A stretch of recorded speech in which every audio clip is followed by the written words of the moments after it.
What it is, y'all, it is your old boy Pilk, and I'm coming back at you today with more Danmachi. Now, today we're going to be talking about the incoming banners that are coming tonight to Danmemo. And once again, I do want to specify, these new units are all brand new CP. When you see them in the game, Eyes and Riveria here, they're not actually going to use the old CP levels. They're going to use their own unique CP levels. It's going to be Eyes, with parentheses, girl, and Riveria, parentheses, girl. So, and Bet, parentheses, boy. Basically emphasizing that they're the childhood versions of their units. Doesn't really make a whole lot of sense, but especially considering Riveria's age. But it is what it is. Just take it at face value and try not to overthink it. Basically, when we're looking at these units, you do want to heavily consider getting one of each. Reason I say that, every single unit on this banner is time limited. You're not going to get too many other options. This is the first time that we've seen this banner on the English version of the game in any, like, North America, Europe, Asia, any version of this game aside from the Japanese version. This is our first option to get this, and it's the first time they've been back even on the Japanese version since like 2017. Yes, it's been a very, very, very long time. So you can also expect that the rebalances have been pretty awesome. I actually have the rebalances up over here, and we're going to talk about them. But I just want to beat that in your head real quickly, like how important this is. And in fact, I don't normally do this during the Before You Summon videos, but I'm going to just talk real quickly about how much Irish you can earn just by leveling up these units. So I'm going to use Harahime here as an example. So at CP level 3, which costs nothing, that is 5 Iris. CP level 5 is 5 more Irish. We're up to 10, 20, or I'm sorry, 15, 20, 30, math is hard, 25, 30, that's CP level 13. CP level 16 then goes up to 40. To get to 50 Irish, you have to get to CP level 18. Now, CP level 18 is a little higher than a lot of people are going to be able to achieve immediately, but I just want to show you that's 50 Iris right there. Now, bear in mind, this is only the, actually, I believe this is actually the Eyes CP levels. Then you've actually got the Bell CP levels, and you've got the Leafy CP levels. So if I get level 18 on all three, that's instantly 150 Iris that I've earned back in no time whatsoever. If I only spend 200 Iris for the first draw, I'm lucky and I'm insane and I actually managed to get just one of the units, that I could actually earn back all of my Iris just on CP very, very quickly. Just going to CP level 18. Now, what do I say all of it when that's 150? Well, because you also have to accommodate for the guild quests here. Okay? So it says here, like, Bell CP level 29 times 45. So you get every 5 CP levels you go up, you basically get 10 Iris. So at CP level 18, you're going to get 30 more Iris. So basically, and that's per one of these. So really, you want to consider that. That's 90 Iris on top of the 150 I just farmed up. See how quickly you can amass Iris just insanely. And that's per unit. I want to specify that. That's per unit you acquire. So 90 plus 150 is 240 Iris at CP level 18. CP level 18. And let's talk about this now. So, if I go, not dispatch quest, that's not what I wanted. I wanted to go back here into character list. So let's just see how much Iris that Harahime is able to amass. So, 5, 10, 15, 20, 25, you can do it right this time, 30, 40, 50, 60, 70, 80, 90, 100. CP level 28 is now 100 Iris just on the Eyes board. Okay, so we're 100 there. We go for a while with nothing. Then 110, 20, 30, 40, 50. So 150 total Iris per unit per board. That is 450 Iris. 450 Iris per unit you can acquire just free to play, unlocking them all. Now, to be fair, CP level 49s were really tough to get to. You're not going to do that immediately. In all reality, that's why I went to CP level 18. that's probably far more realistic to achieve in the next course of the next month. If you're new-ish at the game, you've only been playing a few months to a year. And I specify that because you're probably not going to want to spend all of your hard-earned CP items on these units right away. You're probably not going to use most of these units in a really long-term event. That said, you do need to be aware that is how much you can amass. Now, CP level 50, let's just say for the sake of argument, you get all the way up to CP level 50.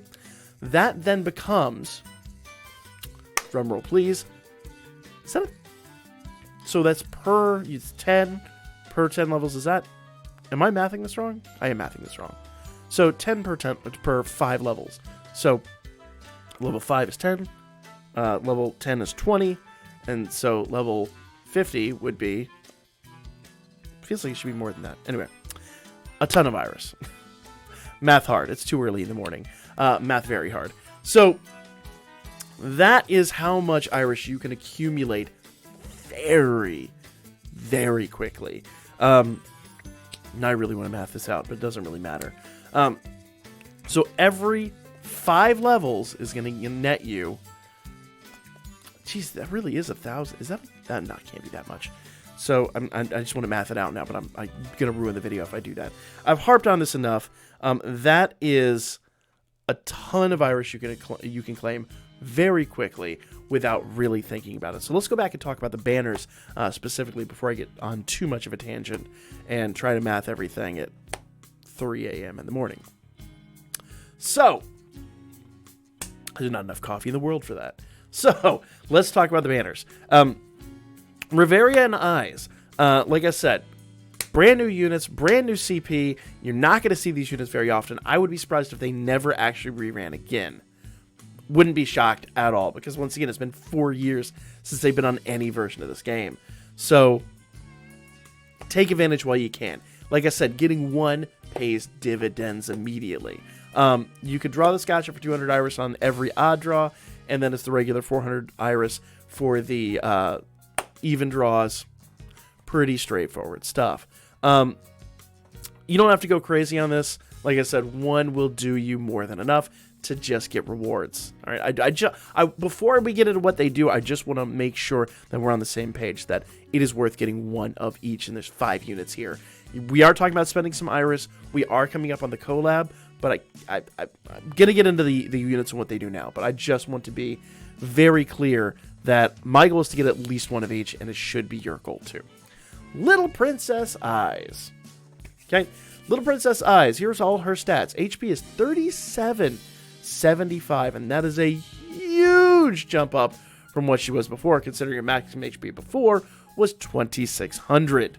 She got an 1100 increase in HP. Now, to be fair, that also is, we've got Hero Ascension on her, and she didn't have it before. She never had Hero Ascension prior to this, so that does help a little bit. Physical attack is 1956. She's got a triple S physical stat. Endurance is evil. Dex is great. Agility is great. She is a really, really, really substantial unit. And she has a unique weapon, and you know you're going to get Hero Fallen for farming, or for crafting that weapon. What does she do, though? Okay, Skill 1. High Thunder physical attack damage plus 80% per foe heal debuff. Now, I will say this, Skill 1 was a medium-powered physical attack on a single enemy the amount, okay, so for another 4 turns, the amount of recovery is reduced by 50%. So, it looks like they took the modifier off of that. Yeah, so the 50% modifier is removed, but now it's just per heal debuff. But that 80% is insane. That's a huge, like, they basically changed entirely the way the skill works. Skill 2, Foe Singular. Mid-thunder physical attack with self. Strength and thunder attack damage plus 50% for 4 turns. That's a buff of both strength and thunder attack damage. Prior, This just says increases your magic resistance by 50% for 4 turns. Increases your magic resistance. Once again, they completely changed the way these units work to fit in the new realm of the game. So if you were on the JP version of this game and you had these units, you're probably looking at them today going, what in the hell happened?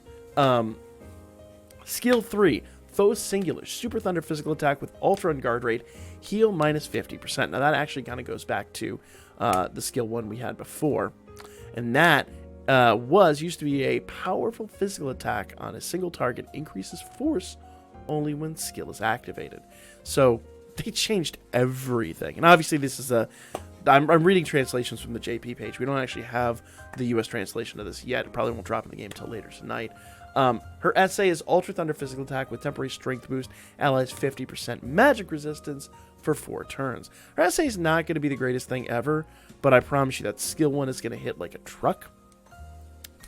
And you have to have skill 3, so she's going to be like 2, 3, 1 is kind of your skill order. It's a weird build, but believe me, she's going to be really substantial and really good for Record Buster going forward.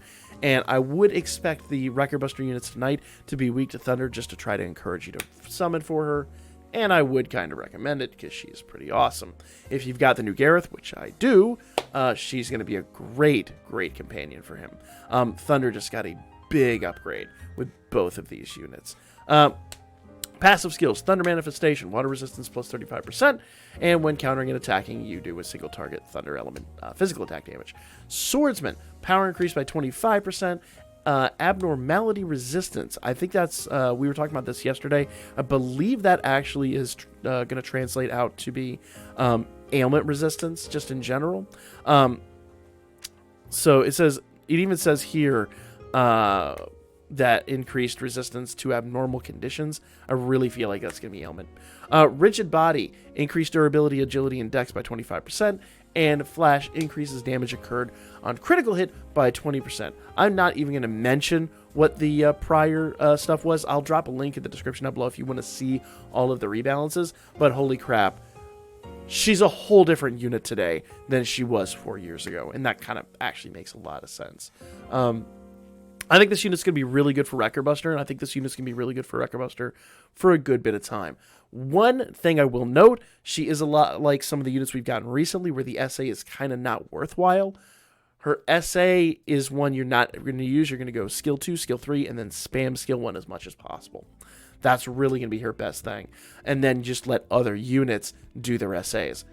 That's going to be her role in like Record Buster and 7th Zone and Familia Rush and Royale, whatever. Any kind of single target situation build going forward.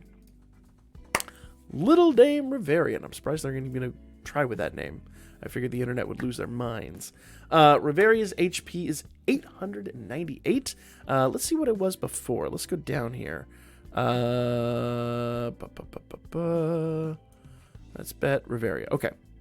Oh, it doesn't give me her numbers. That's the thing. Come on. Where are her numbers? I would imagine her numbers were atrocious compared to this before. 898 HP, 156 MP. Physical attack is 380, so she's more tuned to a physical unit than a magic unit, which is weird for her. 304 magic, and defense is 396.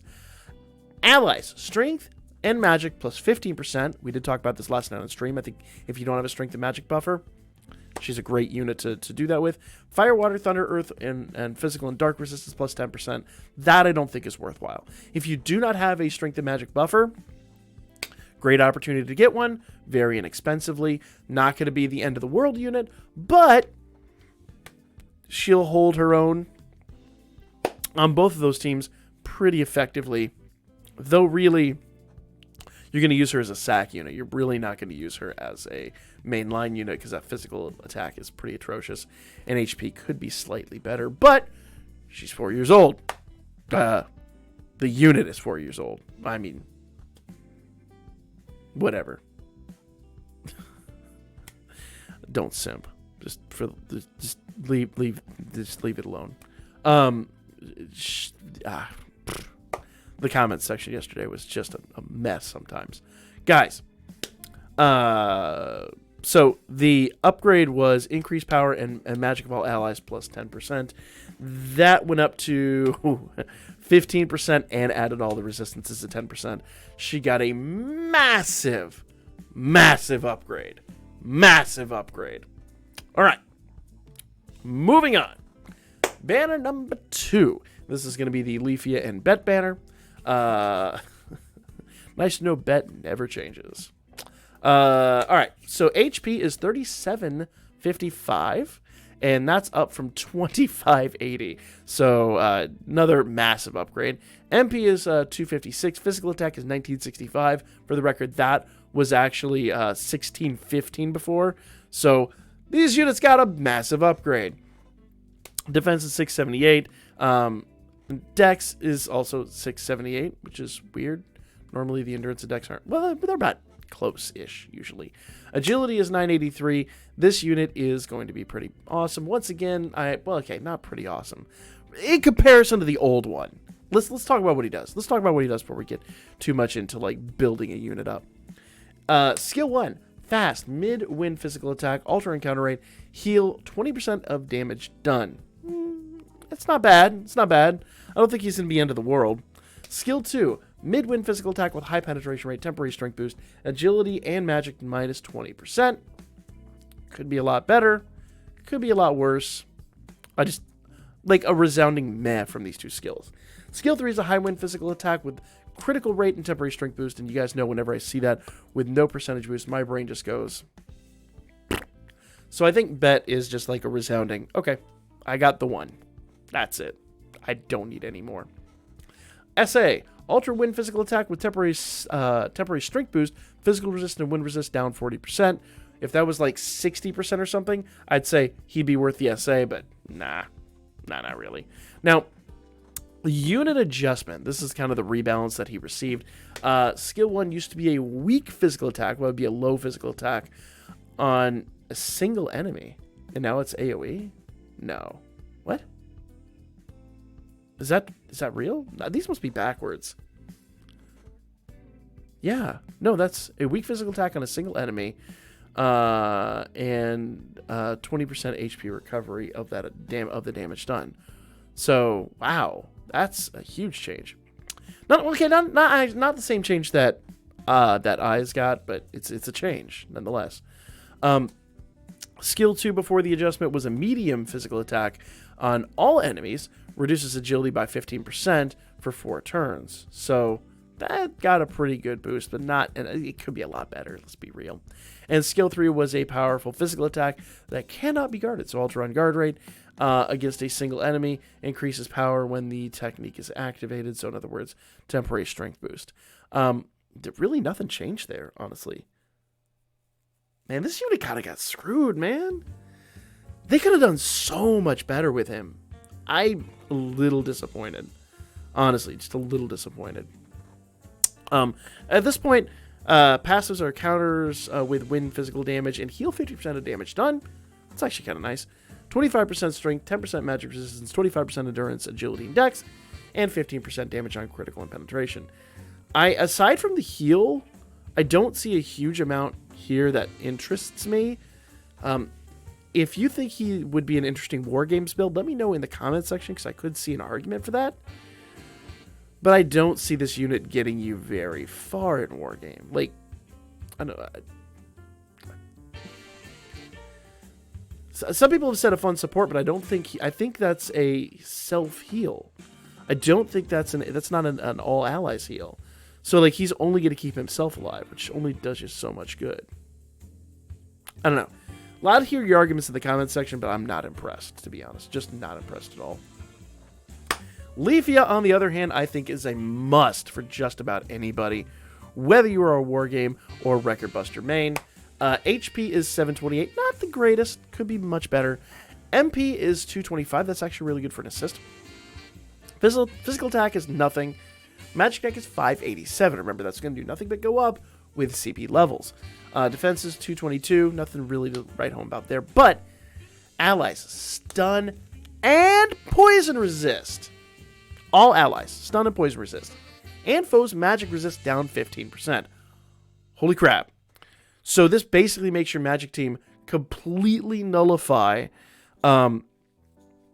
basically any well, I said not any, but those 2 ailments, and just do better damage. I don't know about you guys. Being like, I would basically replace her on almost every build, or replace Colonel Demeter. Sorry, like I said, it's super late in the evening. I would replace Colonel Demeter with this unit in almost every circumstance. I know the magic attack isn't going to be up there, but to have stun resistance and magic down is going to work in so many situations. I'm looking at 7th Zone almost all the time. I'm looking at Record Buster every other time. I'm looking at Wargame every single time. This unit is wild. Now, what was she like before? And remember, this is all at max limit break. She'll be 75% and 10% respectively. Maybe 13, maybe 12%. Maybe either way. At level 60 and up. But really, if you're going to go after this unit, you probably want to try to limit break Leafy. So before the adjustment, increases stunning resistance of all allies by 10%, reduces magic resistance of enemies by 15%. So actually, the only thing they added was poison resistance. I would have loved for magic resistance to go down 20%, but I mean, for what she does, she doesn't need it. This unit's still really good. Adding poison just made her like, took her from, okay, you're great in Record Buster, now you can be great in Record Buster and Wargame. I think Leafy is worth the max limit break, personally, me. Now, let's talk about the new Hestia unit. This unit is all completely new. No one's had this unit in game before. So, like, this is literally the first time she's ever been here. HP is 928. MP, which is really good. MP is 184. Physical and magic are both 350. And defense is 238. So, not end of the world. Dex is a double S stat, which is really nice. But, you know, allies, 30% HP regen per turn. That's actually pretty nice. That's just really nice. And magic resistance, guard rate, and counter rate down 15, or I'm sorry, plus 15%. So very defensively built unit. If you're somebody that's been going up against a bunch of magic rush teams and you're like, they're the bane of your existence, she might be a good option for you. But the counter rate 15% is going to be really nice. The guard rate 50% is going to be really nice. The rest of it I'm not hugely into, but she's going to be good nonetheless. I don't think she's Leafy levels of good, but I think she's good all the way around. That said, I feel like this unit, when we get those, you know, the banners that drop later on that are like, hey, have all the new 2021 units, the time limiteds and all that stuff, she's probably going to wind up being there, but you've got a decision to make as to whether you want. Really look at the guard rate and counter rate, and the HP regen is like a secondary effect of that. I'm not as keen on that, but I'm definitely not going to turn it down. I really feel like if I have to choose between her and Leafia, definitely going to go Leafia. But once again, I do want to specify you want one of each. So, guys, that's enough me harping on about these banners. Let me know what you thought in the comments section down below. I will be back with the data mines, hopefully tomorrow morning. That's going to be the video. Like, comment, share. I'm exhausted. I'm going to go get some sleep. I'll catch you all later today. God, that feels